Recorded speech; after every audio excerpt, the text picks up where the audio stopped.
Ici, nous sommes au cœur des performances de YASI, l'instrument majeur du satellite METOP-A qui améliore principalement les prévisions météo. Cette équipe toulousaine analyse quotidiennement depuis 6 ans les données fournies par l'instrument. Depuis le lancement du deuxième instrument YASI sur METOP-B en septembre dernier, ces experts ne sont pas prêts d'arrêter leur mission. METOP-B, ça roule ici? Oui, on est prêt. Ouais. On est prêt pour les premières données. D'accord, super. De la préparation des 3 instruments, en passant par les phases de calibration en vol et la validation des données, ce sont 15 personnes qui travaillent sur l'instrument YASI au Centre spatial de Toulouse. Il y a des gens qui donc font l'interface avec EUMETSAT, qui est l'organisation européenne des satellites météo, qui envoient des paramètres pour régler très finement l'instrument. Et ensuite, vous avez un autre type de compétences qui sont les experts qui, eux, préparent ces paramètres. Vous avez également les gens qui sont un petit peu les mécaniciens, on va dire, des instruments, c'est-à-dire les instruments qui sont en vol.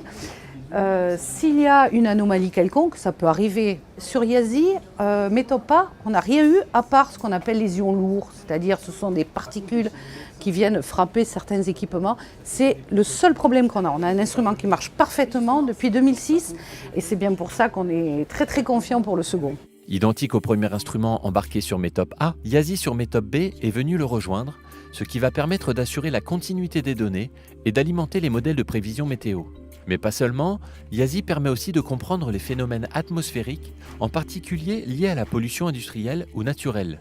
YASI fournit également de longues séries de données pour mieux appréhender les enjeux climatiques. Pour l'étude du climat, YASI va apporter des éléments précieux puisqu'il va permettre de mesurer le contenu dans l'atmosphère des gaz à effet de serre tels que le méthane ou le dioxyde de carbone. D'autre part, pour la pollution, YASI va permettre de mesurer les paramètres tels que le contenu en ozone, un puissant polluant, ou du monoxyde de carbone, ou d'autres gaz qui seraient émis par les feux sur le continent, ou bien par les éruptions volcaniques qui émettent tout un tas de gaz dans l'atmosphère. De plus, YASI est utile à l'aviation civile avec la détection d'éruptions volcaniques qui gênent la circulation des avions. Autre exemple, YASI fournit aux associations de qualité de l'air un meilleur indice de pollution dans les grandes villes.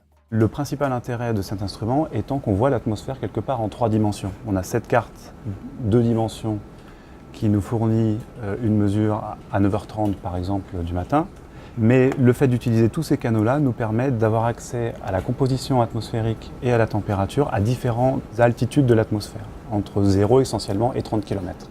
Un 3e YASI doit être lancé en 2018. Cette série d'instruments va offrir aux scientifiques des données sur plus de 17 ans.